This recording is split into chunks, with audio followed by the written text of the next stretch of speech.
Well, greetings and salutations, everybody. Welcome to AMC Mailbag, the all-mailbag show here on AMC Movie News, where all we do is take your mailbag questions, and you can send your email questions to us anytime by emailing us at amcmovietalk@gmail.com. Once again, that's amcmovietalk@gmail.com. Every day on AMC Movie News, on AMC Movie Talk, we take your email questions. We take a couple every day, but on the weekends, Saturdays and Sundays, we do nothing but take your mailbag questions. My name is John Campia. I'm the editor-in-chief of AMC Movie News, and I'm so glad you're making us a part of your day today. And before we get into the movie questions, once again, want to remind you, ComicCon is coming up, and we got a couple of big things going on. So if you're planning on heading down to the San Diego Comic-Con, make sure you plan to attend our Masters of the Web panel. It's going to be on Thursday of Comic-Con. I believe that's the 23rd or the 24th. I can't remember. I'll look it up. Anyway, it's the Thursday of Comic-Con at 11:30 in the morning in room 24 ABC. Our very special guest this year is, of course, Manu Bennett, one of the stars of the TV show Arrow. He's the villain Deathstroke, which is totally appropriate since our theme this year is comic book movies. But he was also Crixus in Spartacus. He's Azog, the orc in the Hobbit films. And he's just been a favorite of mine for a number of years now. He's amazing. Also joining me on the panel is other AMC Movie Talk crew. We got Mr. John Schnepp and, of course, Mr. Christian Harloff. We got Harloff Schmo's no partner, Mark Ellis, from Fandango and DC All Access. We have Tiffany Smith and, of course, the one and the only Mr. Jeremy John. So make sure you join us for that. We're really looking forward to it. So, with that out of the way, we said this is a mailbag show. We're going to do nothing but take your mailbag questions. So let's hop into it, and we'll start off with question number one. And question number one today comes to us from Brian Benjamin, who writes, "What's good, John? I always end my day with AMC Movie News. Awesome job on the show.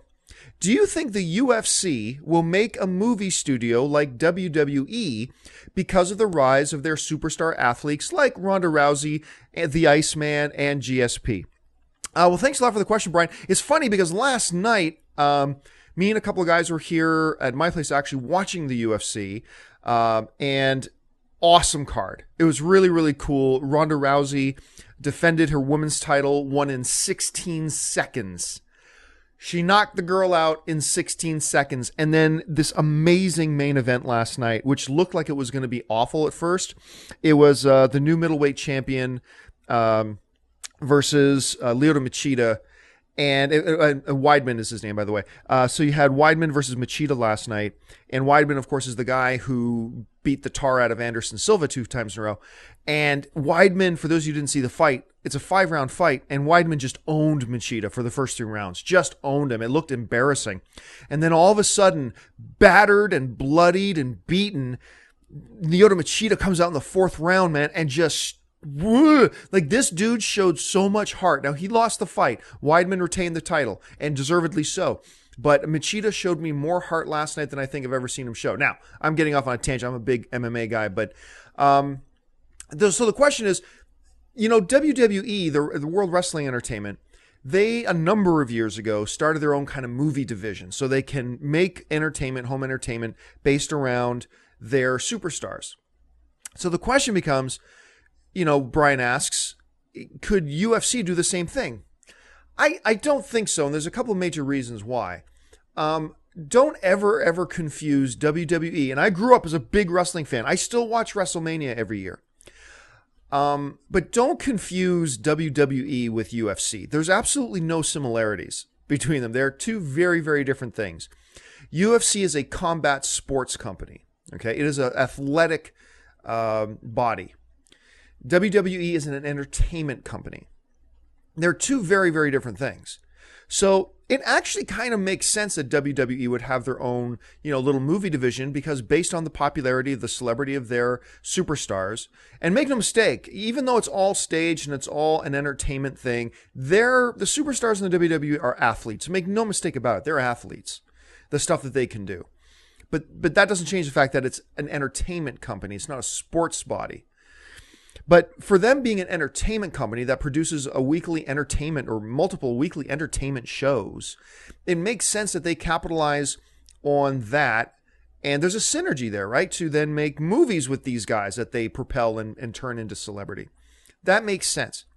But to ask if the UFC could do the same thing, you might as well ask, should the NFL do the same thing? Because that's what you're talking about. You're talking about a sports body versus an entertainment company.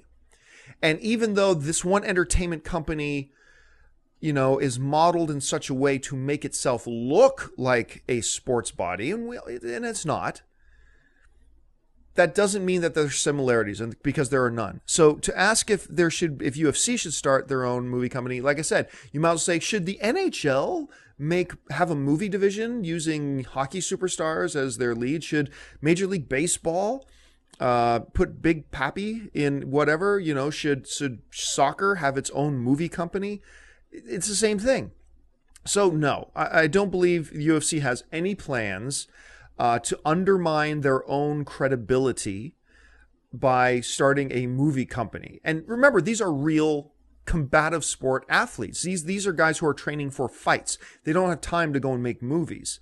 For them, getting trained isn't just being in the gym.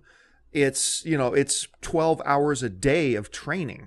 And that's just not what WWE superstars do. So two very, very different things. I understand where the question is coming from, but I think we got to keep in mind that these are two radically different things. So no, I do not believe we're going to see UFC. Although we will see, as UFC and MMA gets more and more popular, we will see the superstar status of its athletes rise, such as Ronda Rousey, right? We've got her coming up in the Expendables 3. GSP was just in, he was Getrock in Captain America: The Winter Soldier, and he was awesome in it because he didn't speak. He's not an actor. We could see Iceman pop up in a few things, Chuck Liddell, but that's separate from creating their own company and stuff around that. Anyway, let's move on to the next question. And the next question today comes to us from Alec Rappazzini, who writes, "Hello, my friends. I was just wondering, when do you think we will get a trailer for the third Hobbit film, The Battle of the Five Armies? Here we are about 5 months out, and we don't even have a teaser. I was one of those guys who poo-pooed the Desolation of Smaug because I wasn't a fan of the first Hobbit film. Then I saw Smaug, and it became one of my top 10 films of 2013. I cannot wait for the Five Armies." Well, you and me both, Alec, and thanks a lot for the question, by the way. I am a big fan of both the Hobbit films. I really enjoyed the first Hobbit film. Honestly, I do not understand the criticism that it gets levied against it. I acknowledge it. There's a lot of criticism aimed at, but I always felt, and this might just be me, but I always felt like when I hear the criticism about the first new Hobbit film, that people were expecting the next chapter of Lord of the Rings. And what I mean by that is this. When I listen to the criticism, it sounds like the criticism is kind of formed around this notion that they were expecting something different. Because we take the three Lord of the Rings films, right? And while they're all exciting and great, and they were all nominated for Best Picture, and of course, Return of the King, the final film, won 11 Oscars, including Best Picture. But what we had was, starting from the first Hobbit film, the energy, the intensity, the action, the whole bit just built and built and built and built and built from the first film to the second film to the third film and then the climax of the third film. And I felt like when listening to the criticism about the Hobbit film, it's felt to me quite often, not all the time, that the reason people were criticizing it is they expected that next level of the crescendo, right? And it felt to me like a lot of people forgot that, no, this is the first part of a new trilogy. So it starts back down here again.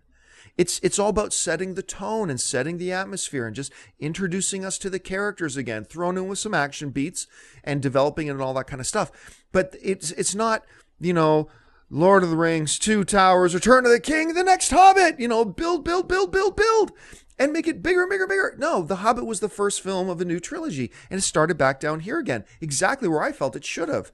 And to me, as a first visit to Middle Earth, it felt just right to me, and it worked for me. And yeah, so I'm sure a lot of different people have different reasons why they were criticizing the first film, and that's fair. All film is subjective. That's great. But for me, the first Hobbit film really worked.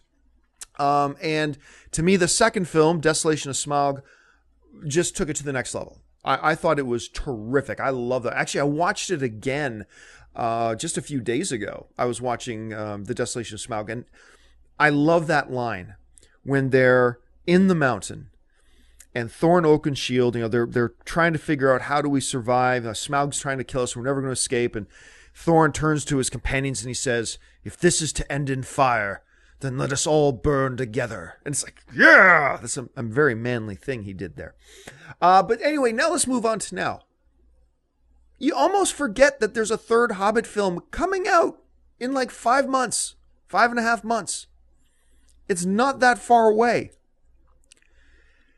And normally I would say, don't get worked up that there's not a teaser trailer for a movie that still isn't coming out for another 5 months, right? But this is a little bit different. The Hobbit is a film that's been all shooting back to back to back. They have everything they need to give us loads of trailers right now if they need to. Now, they're still shooting The Hobbit. I was actually talking to somebody regarding The Hobbit the other day, and they're actually going back to New Zealand and shooting some more because it's still 5 and some odd months away. They got lots of time to tweak it and do some new things that they want to do, and that's cool. But I will say that while 5.5 months away, nothing to worry about that we don't have a trailer yet, it's still nothing to worry about, but I am a little surprised that we don't have a Hobbit 3 trailer yet. I am a little bit surprised by that. It does feel like the end of June, this is a good time to have your first trailer for the third Hobbit film, Battle of the Five Armies, in theaters in front of some of these big movies. This feels like a good time. A lot of people are going to the movies right now because it's still the summer movie season. We got Guardians of the Galaxy coming out. We got Planet of the Apes coming out.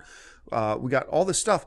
And of course, Andy Serkis, who is Gollum in all the Lord of the Rings films, he's Caesar in the Dawn of the Planet of the Apes. It feels like that's a good time. There's going to be a lot of people going to Planet of the Apes with Andy Serkis in it as well. This feels like a good time to put out your first trailer. But as far as I know, there's no plans to do that yet.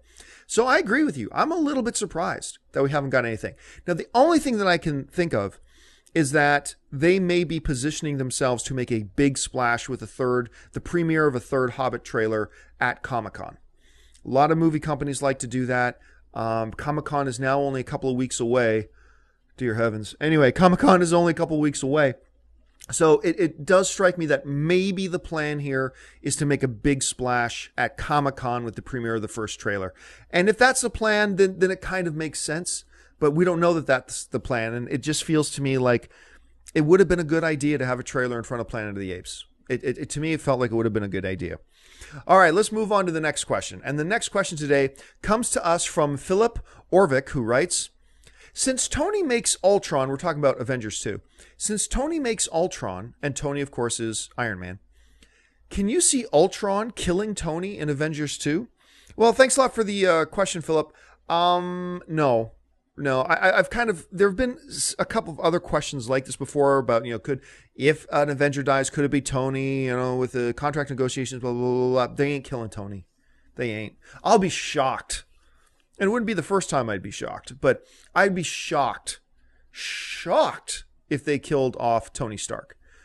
Because right now, Tony Stark is the most marketable, dollar-wise, he's the most valuable commodity Marvel has in their cinematic universe.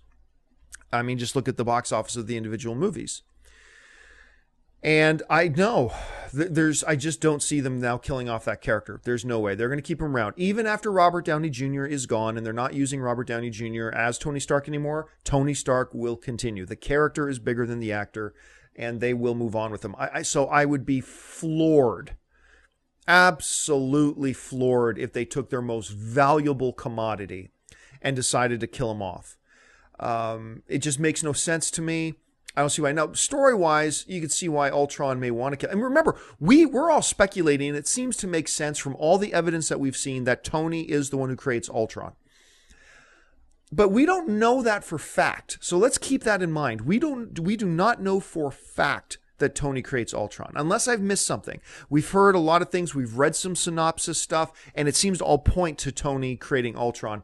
But let's wait and see before we actually declare that as an absolute 100% ironclad fact. But everything points to that. But I just don't see them doing it. To me, it makes no sense for them to do it at all. You don't take your most valuable piece and throw it away. You just don't. So I can't see them doing that.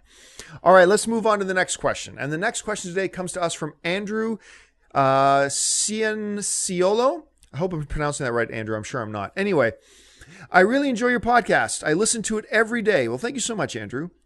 I have a question about Christopher Nolan's upcoming film, Interstellar.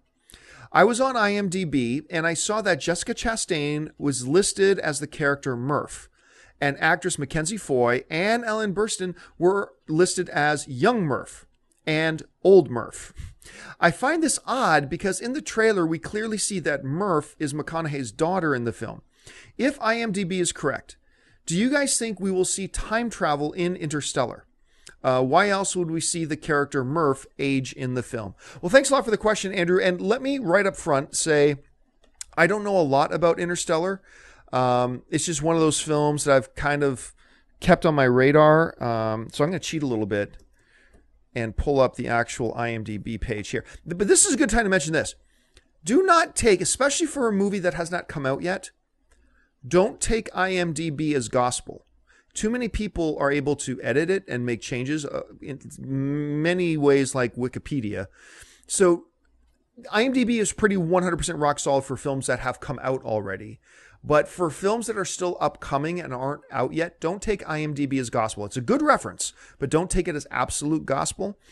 And yeah, I mean, you have all these different actresses listed as Murph, who I believe is McConaughey's daughter in the thing. But here's what I believe. And I know this is me speculating.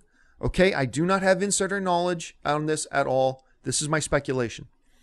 What seems to make sense to me is because there's an interstellar voyage that happens in this. McConaughey, I guess, volunteers to go off into space, right? Okay. So my assumption here, and I might be wrong, probably I'm wrong, but my assumption here is this ties into Einstein's theory about light speed. You know, the faster you travel, the closer you get to the speed of light, I believe the theory is that the more for you time slows down.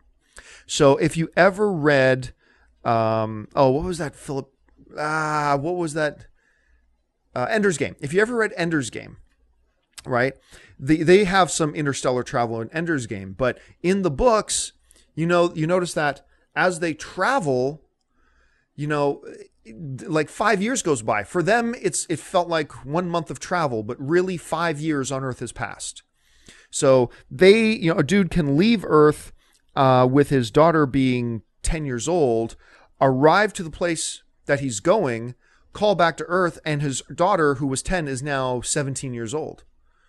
Right? So my assumption here is that principle is going to be at play, that McConaughey volunteers to leave, and he leaves when his daughter is this little girl, and then, 3 weeks into his voyage, at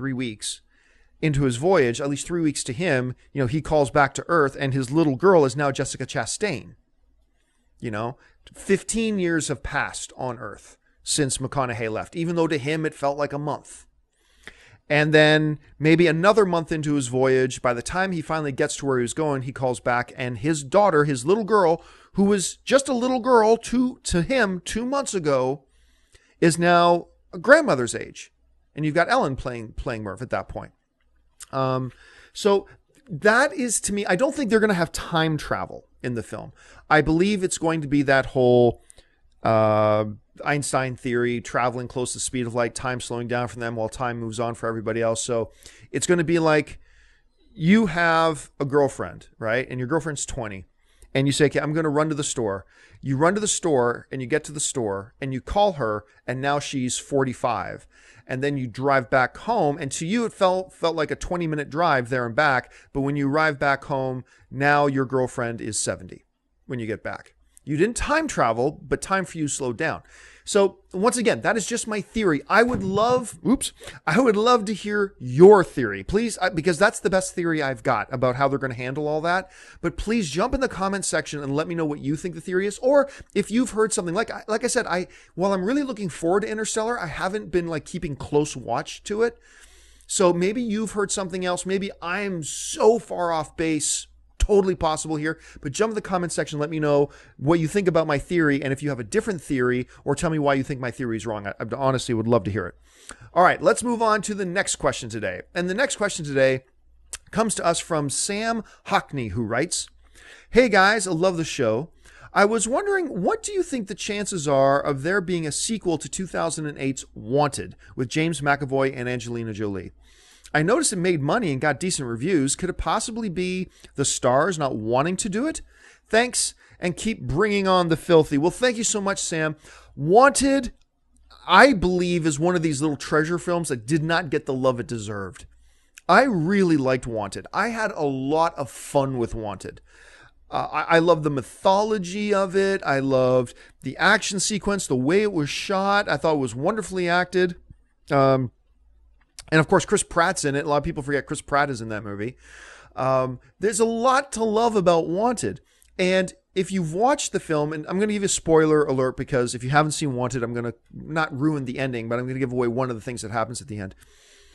But, you know, it ends up perfectly set up for a sequel with James McAvoy. You're ready to see the next adventures of James McAvoy now that he is, you know, who he is by the end of the film.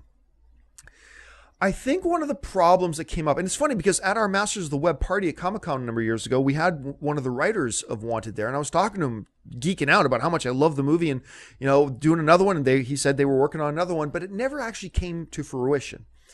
My understanding was that there is some hesitation on the studio's part to do another one, and I think it mostly revolved around the Angelina Jolie character, because if you saw Wanted, you know Angelina Jolie cannot come back. Spoiler. You know she can't come back. And I think they questioned whether the feasibility, the financial feasibility of doing another Wanted film without what was their number one marquee star, who was Angelina Jolie. And she was great in Wanted. I really liked her in that movie.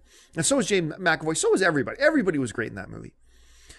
So I think that had more to do with it than anything. I think the studio could never just get an idea in front of them that made them feel comfortable to do another film.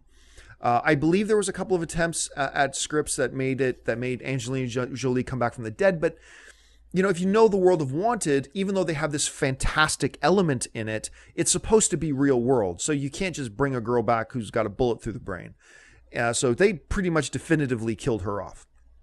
And I think that was the main sticking point. I think McAvoy was up to another one. I think all the actors were up for another one. But I just think that problem to the studios, they questioned their financial feasibility without their number one marquee star. Now, that's not to say that we could never see another Wanted film. I'm all for another Wanted film. I want to see what happens to James McAvoy's characters next. But it's going to get more and more tricky because now, especially with X-Men Days of Future Past, McAvoy's stock is rising and rising and rising. So that means he's going to get busier and busier and busier. So making another Wanted film becomes a more tricky of an endeavor. Plus, Wanted is now like almost 6 years old. So the further away you get from that film, I think the less and less the chances are we're going to get it. Is it still possible we could get another Wanted film? Yes, it's absolutely possible. But I also believe that the clock is ticking and that the more time that passes, the less likely that scenario becomes. So let's just all keep our fingers crossed because like you, man, I would love to see another one. All right, let's move on to the next question. And the next question today comes to us from Dakeem Lyles. I hope I'm saying your name right. And he writes, love the show and all you guys do. Thank you so much, Dakeem. Gone are the days when shows like Entertainment Tonight and even E! They used to report actual movie news. Now it's just celebrity gossip. It was such a pleasure when I discovered your show during the Man of Steel release, and now I never miss a show. Well, thank you so much. The movie dedication you guys have is awesome. Now, my question. With all the new Star Wars movies coming, how long do you think John Williams will be the composer? And do you think he'll do all the films, including spin-offs? Who do you think would be a good replacement? Bring on the filthy. Well, thank you so much, sir. And damn, ain't you right about these entertainment shows. Seriously. I used to, when I was a kid, I remember watching John Tesh and Mary Hart doing Entertainment Tonight when I was a little kid. And even then it was a little bit questionable, but like these entertainment shows now, they're part of the reason I wanted to do AMC Movie Talk. Part of my motivation about wanting to start that show, or our show, is because there is nothing out there like it. There's no place to just go for movie fans and just talk movies and just talk movie news and get analysis and some discussion and debate about the movie news of the day. Shows like Extra, Entertainment Tonight, all of these shows, garbage. All garbage. Now they're all just, what's Kanye wearing today? And it's in the Kim Kardashian put these on her feet. And it's all bullcrap. It's just nauseous, irritating, awful trash. I remember me and Ann were on a bit of a vacation and we're laying in our hotel one morning, just relaxing. Let's turn on the TV. And one of those shows was on, and I tried to watch it for 10 minutes. I nearly puked. It's just garbage. Just absolute garbage. All feeding to the lowest common denominator. And that's a lot coming from me. It's just terrible. And then people wonder why I turn down TV stuff. It's like, John, we would love to see AMC Movie Talk on TV. And we've had overtures made to us from several television companies. I kind of told the story before. We've had several overtures made to us from television companies. And I'm just like, not interested. Not interested. I see what happens to this crap once you put it on TV. And I don't want it. And not to mention, I am an Uber control freak. And I am big enough to admit that, and I'm trying to work on that. Being an Uber control freak has its advantages and it has its disadvantages, but it's me. That's what I am. And, I will not, once you get into television too, this was my main argument, was that now more chefs want to come in the kitchen. And suddenly now more people want to suggest, hey, yeah, now that we're on TV, maybe you should mention, this Kardashian thing, because it's popular right now and it's all about ratings, right? And it's like, I'm not letting anybody else have any say over what happens on AMC Movie Talk. No way, no how. We're not going on TV ever. Don't get me wrong. It's not like CNN came to us and say, we'll give you $10 million to put this on. It's not like that big, but we've had smaller television companies come to us and ask us to be on air. And it's like, no, not interested. No way, no how, not a chance, not interested. And because you look at what happens to these other shows, right? Look at Entertainment Tonight now. It's a joke. Real movie fans don't watch that. Real movie fans don't watch E. They don't watch Extra. They don't watch any of that stuff. They just don't. And so, and that's what you evolve into, and that's what you become. Not interested. And it's really sad that there's not a really good movie show on TV. I would have a lot more hope if some network, some television company decided to make a really good movie show on TV and just stay focused on it and let it be its own thing. But I don't think it's ever going to happen. But anyway, the real meat of your question was talking about Star Wars and asking about John Williams and all that kind of stuff. Is a great question. I mean, John Williams, I don't have it. Let me pull it up here. I believe he's 86. Let me pull it up here. John Williams was actually born in 1932. So he is actually 84. So John Williams is 84 years old. Whew. How much longer can he go being as productive as he is? I'm not sure. I believe he's also working on he's working on the score for the new Jurassic Park film as well. But can he crank out the type of productivity that he needs to as a dude who's 84 years old? I don't know. I really don't know. I think it was a little bit of a surprise, as a matter of fact. Now, we all wanted John Williams back to score the new Star Wars film. That's what we all wanted. But even though I wanted that, and I was super happy and excited when they announced it, I was also a bit surprised because I didn't know that, number one, he would do it, because maybe he wants to slow down now. I mean, damn, the dude's earned it. I also thought maybe, Lucasfilm would want to start thinking a little bit more long term.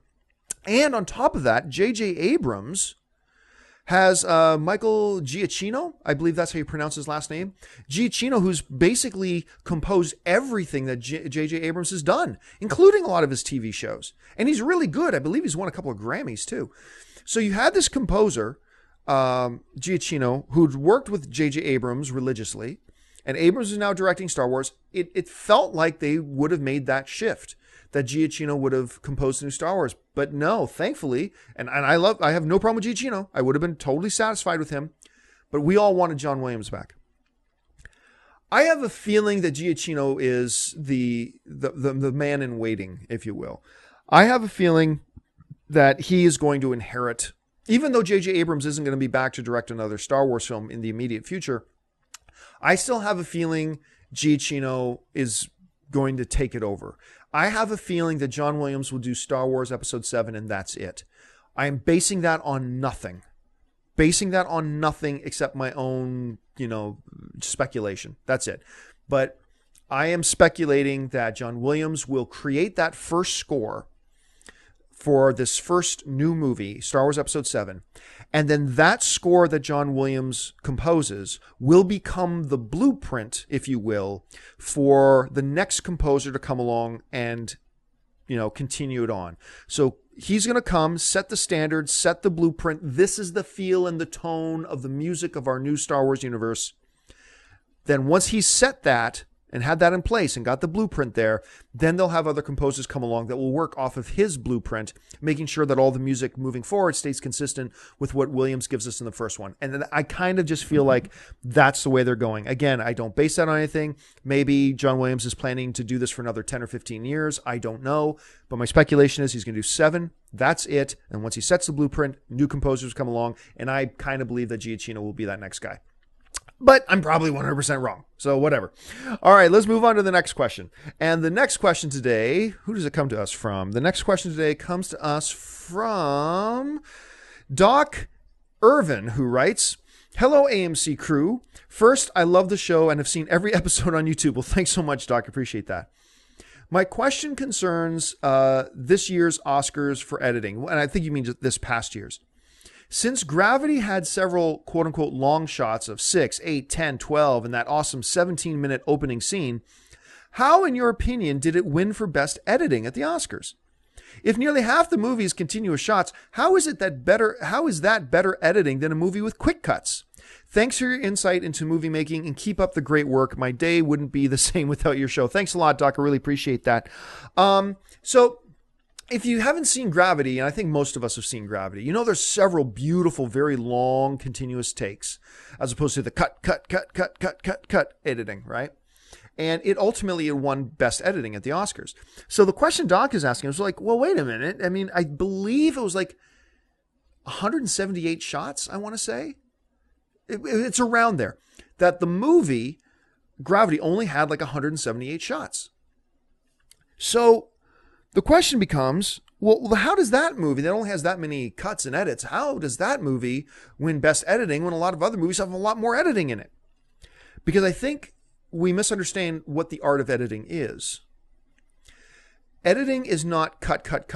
I do some video editing, and I can put in 1,000 cuts on a 2-minute clip. That doesn't mean it's good editing. I learned this. I heard this saying before, but I really learned it that it's true because I've made a couple of little films. One's a documentary, one's a little romantic comedy. But what I really learned was that old saying is really, really true. You get your material together when you shoot a movie, but you tell the story in the editing room. The editing room is really where the director and the editor actually tell the story. Think of it this way. Think of living in a farmhouse, okay? The filmmaking is actually everything that goes on the farm. It's growing the corn, raising the pigs for the bacon. It's getting all your tomatoes and your vegetables and your wheat, and it's growing all the material, and you go out and you farm, and that's filmmaking, right? That's shooting a film. That's the production part of it. But the actual meal is prepared in the kitchen. That's where they get together all the fruits of all the labor. They bring in all the stuff that they had created out on the farm, the meat and the vegetables and the fruit and whatever, and they bring it all into the kitchen. And now it's in that kitchen that you actually put together the meal. So think of it in those terms. Out on the farm is the shooting of the film. In the kitchen is the editing room where you actually put it all together. And yeah, I mean, trust me, you could make 1,000 different movies out of what you shoot when you're in production. So editing isn't about cuts. Editing is about creating the story and creating the flow of the story and the atmosphere of the story. All that comes out of the editing room. And that's the art of it. So more cuts doesn't mean better editing. Less cuts doesn't mean, poorer editing. Less cuts doesn't mean better editing. More cuts doesn't mean poorer editing either.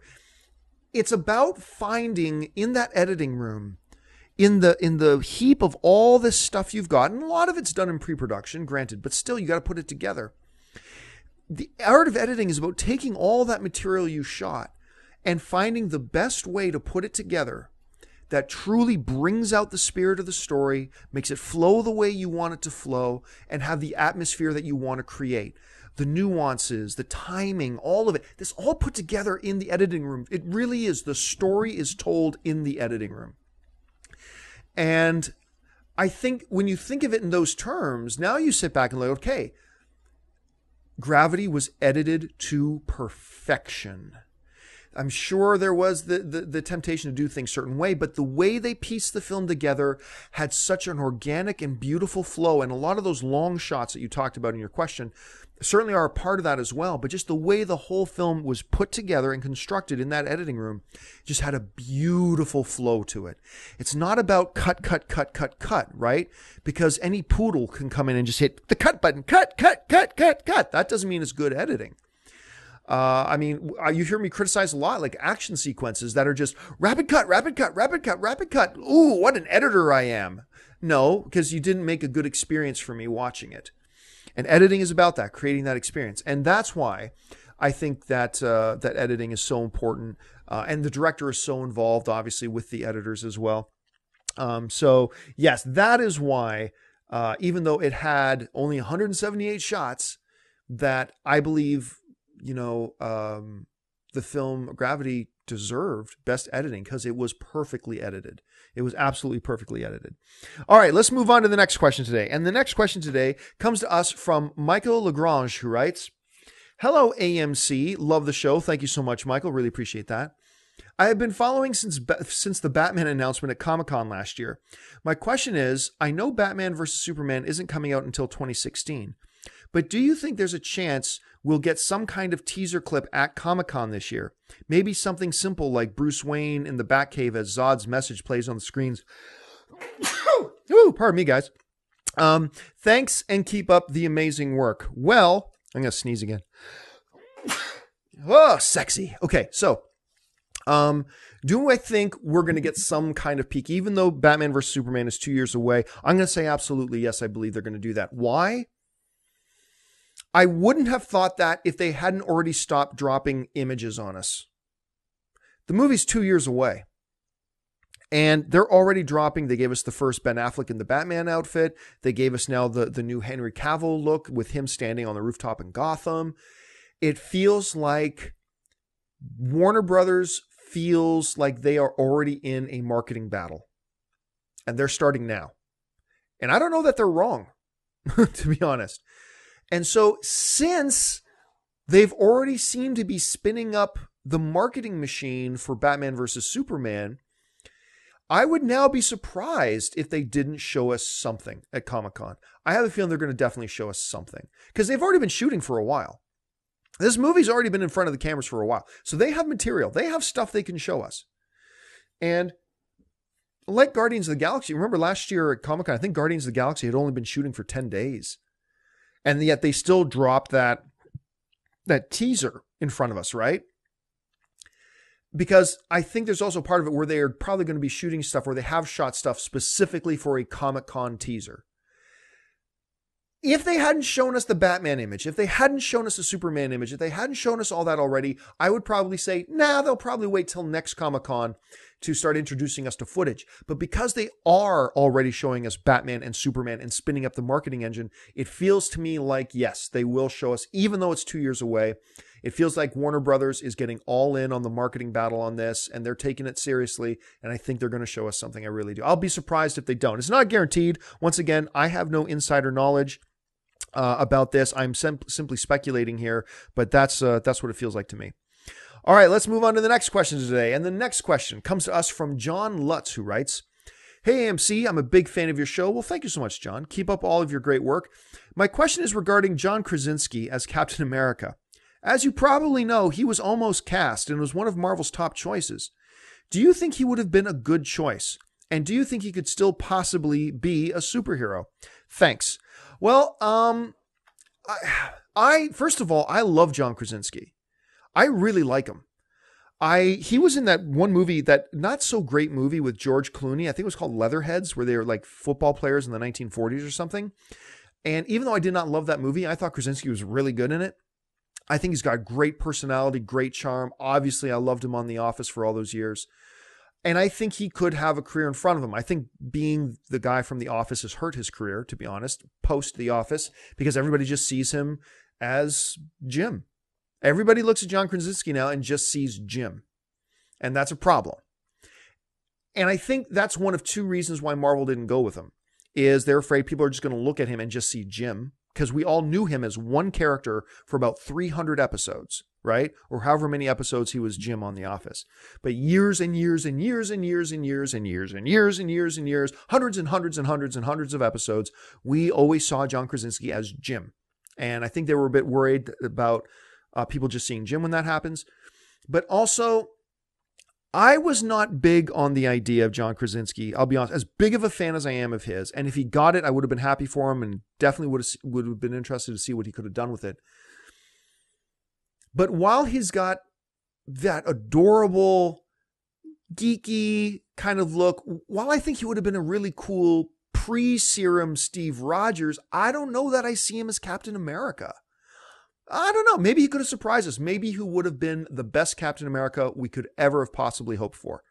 But I was a little bit nervous about it, to be honest, at first.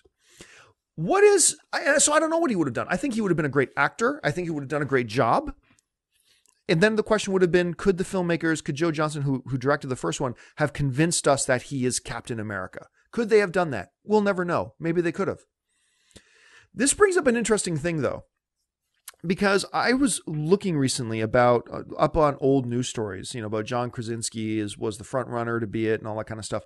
And it's funny, man, because this just goes to show you about all the speculation stuff and scoops and rumors about casting and stuff it's just nonsense, because this has happened a number of times. But here's a great point talking about the John Krasinski's Captain America thing. I look back to like 2010. And all these old reports about, these are your shortlist actors for Captain America for Captain America. It's this guy, this guy, this guy, this guy, this guy, this guy, this guy, this guy. None of them were Chris Evans. None of them were Sebastian Stan. And we know now, remember, we had Sebastian Stan, the guy who plays the Winter Soldier. We had him on AMC Movie Talk, maybe about a month ago. Maybe it was close to 2 months ago. I can't remember. But we had him on, and he told us the story on the show about how he was close to becoming Captain America. And they ultimately went with Chris Evans and then offered him the role of Bucky. And so when you look down all these lists now, go back to the 2010 post and you read all the guys who are up for thing. No mention of Sebastian Stan, no mention of Chris Evans, and who really ended up being the two serious guys they were looking at. So that just goes to show, when you see all these casting reports and whatever, take them all with a huge grain of salt. Because it's probably going to end up being somebody that nobody saw coming. And that's just the way it kind of works. All right, let's move on to the next question today. And actually, it's our final question of the day. And our final question of the day has the honor of going to Mr. Rob Underhill, who writes, been watching for over a year now. Thanks so much for helping to reinvigorate my love for the theater experience. Well, thank you so much, Rob. Appreciate that. Question is, do you feel we are at an end to stand-alone superhero movies? As much as I love seeing multiple heroes in the film and their interactions, I think Cap 1, Thor 1, Hawkeye doesn't count, and Man of Steel are the end of that. I just fear we will miss that one man against all is all but gone. Or will be. Thanks again, and bring on that filthy. Thanks a lot for the question, Rob, and I'll be honest with you, that is a concern I've had for a while. Don't get me wrong, I love the Avengers. I love what Marvel has done with their cinematic universe. I'm happy that DC and Warner Brothers are heading in that direction. But what I have always said is a fear of mine in this type of creating superhero cinematic universes is that it dilutes, you've heard me say this 1,000 times, the fantastic within the mundane. There's something so special about the awe that comes from a man who can fly. The awe that comes from a man who can pick up a car and lift it over his head, that awe factor, because it is the fantastic, happening within the ordinary world, the world of the mundane. So in Flash, the new TV series, right? When Barry Allen suddenly runs 15 miles in 2 seconds, or 10 seconds, or however fast he can run, then that blows the world away. And the people who see it are astonished and amazed because they've never seen anything like that. And my fear becomes, okay, now we're getting into these cinematic universes with superheroes, where there's now 1,000 superheroes. And so that feeling of the fantastic within the mundane is gone. It's like, oh, a guy flies down out of the clouds and turns into a whiff of smoke and filters himself down to the sewer. We see it every day. No big deal. Because that's the world now that they're living in that cinematic universe. Whatever, we've seen Iron Man. Yeah, these people on the street have seen the Hulk. They've seen Thor. They've seen, all these heroes and all these villains. They've seen Loki doing his thing. They've seen them. So, here's another guy with a superpower. Oh, what do you do, buddy? Instead of, oh my, you are superhuman. I mean, I feel like you lose some of that. Are we now approaching the end of those standalone superhero movies? Of the one person, man or woman, who is truly special in that world, standing up for, honor and justice. Is that gone? It might be. I think now whenever, look even at Sony. Sony, who has the one superhero. They've got Spider-Man. And even they now are developing, and I understand why, and it makes sense. But even they now are developing a cinematic universe around the one character they got. Now we're going to get Spider-Man 3 and 4. We're going to get a Venom movie. We're going to get a Sinister Six movie. They're going to introduce every affiliated Spider-Man character that they can. And once again, gone is the awe of the fantastic within the mundane. These are all going to be big, giant cinematic universes. So I think you're right. I think we're coming to an end of that age. But remember, everything happens in cycles.